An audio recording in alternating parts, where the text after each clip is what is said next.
Welcome to FTB Weekends for the 4th of June. We're already into June 2022. It is 1:34 p.m.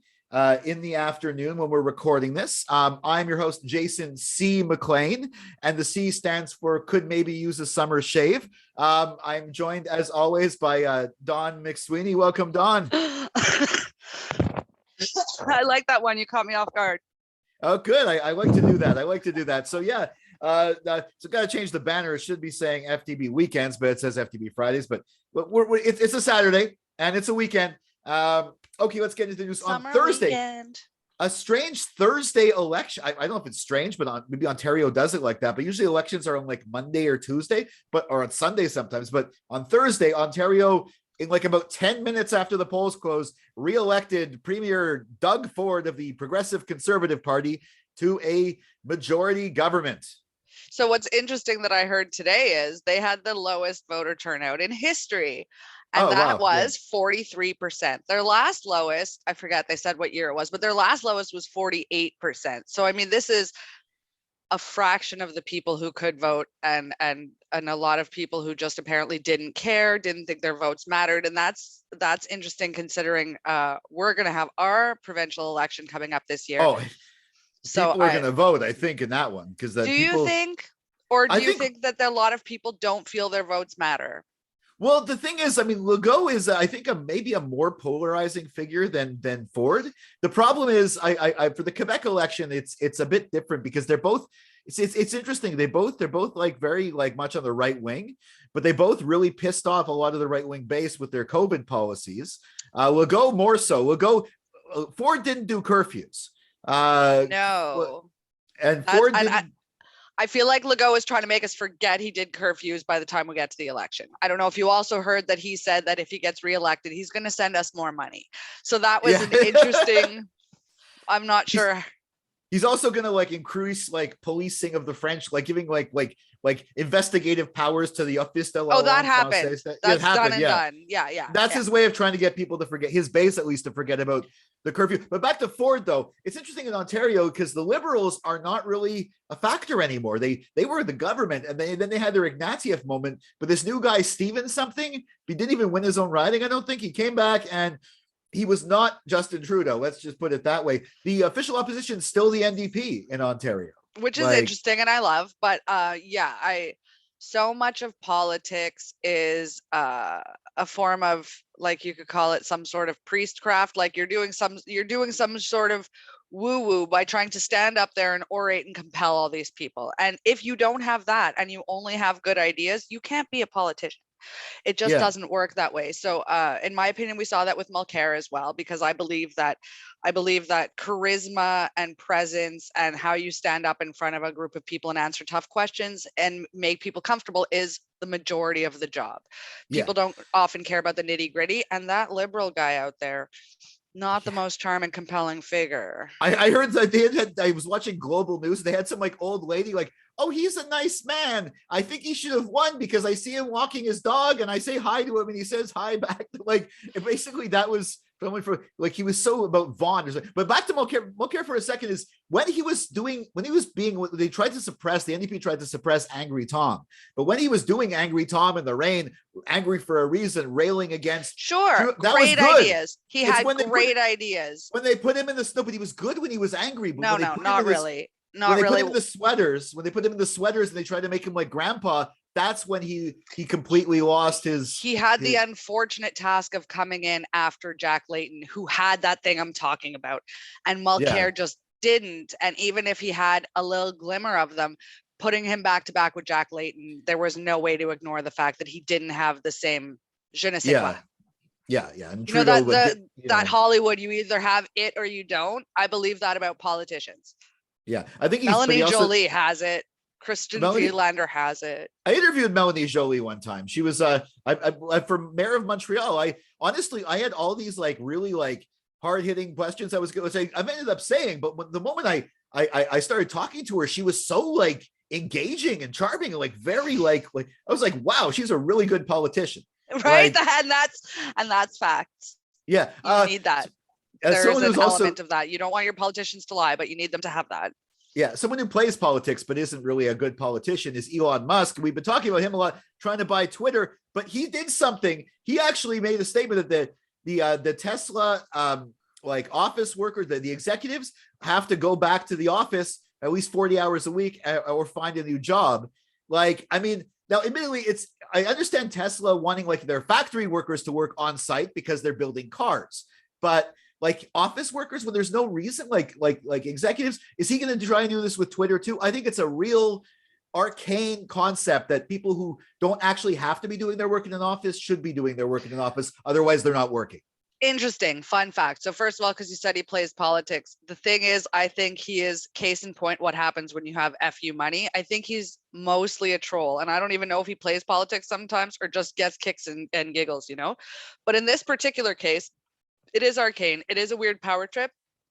I do feel like everything has to evolve with the change. Like, we can't just pretend nothing happened and go back to status quo, business as usual, butts in seats at the office. Like, you can't put that genie back in the bottle. We just learned that we can do things differently, despite the fact that people have been telling us for years that we couldn't. Now we found out, oh, when our back's against the wall, we can. Now we have all these things in place that we can.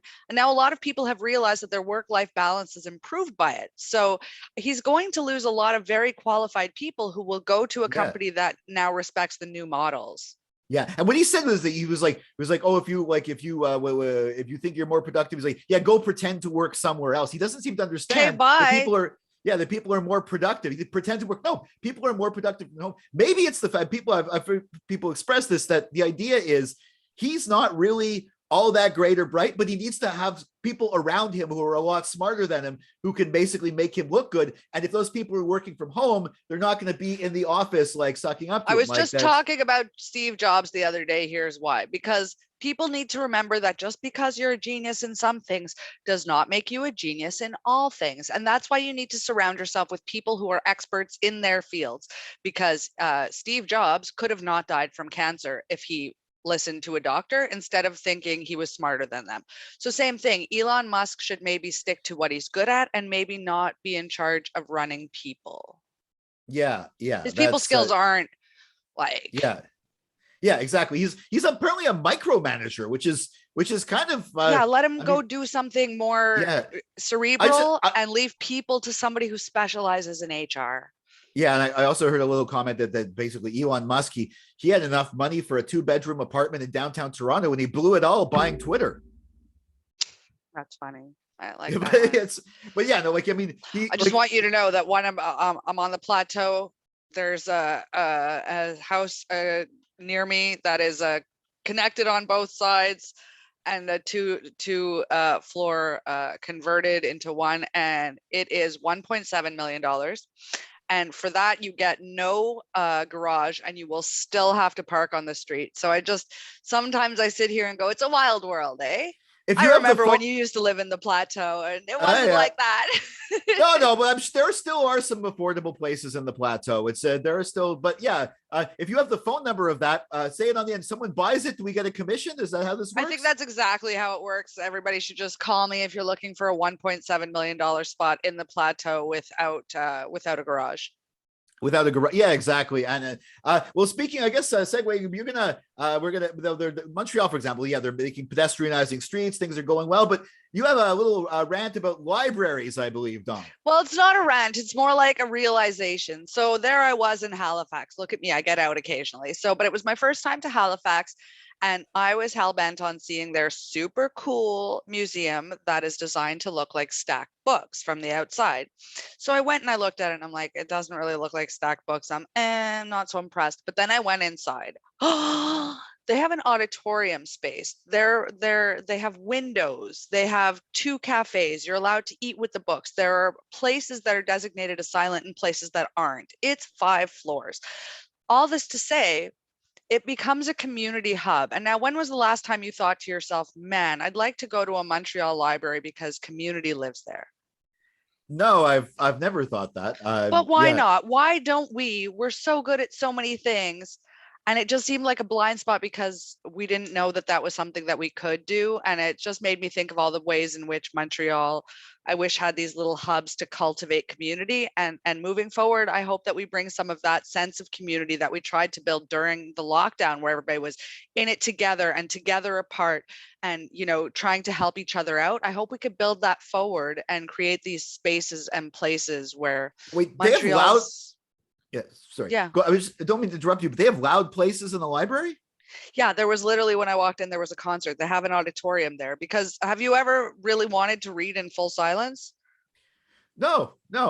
And no, so they have rooms where you can go if you want full silence or you're doing studying or whatever.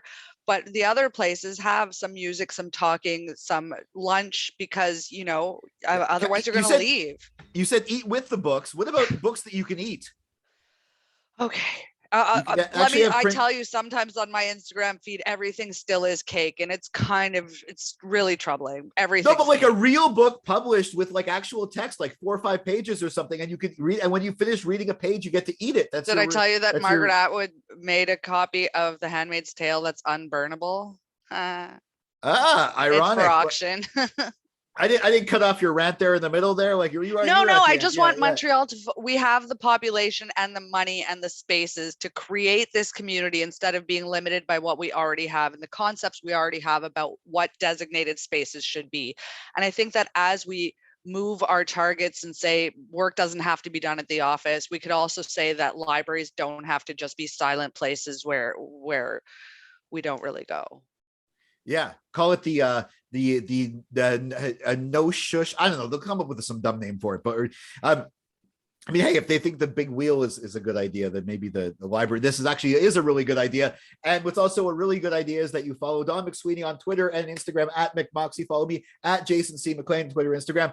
Follow Forget the Box, Twitter, Instagram at Forget the Box, on Facebook. Hopefully you're following our page. You might be watching this on Facebook. Like this video, share it.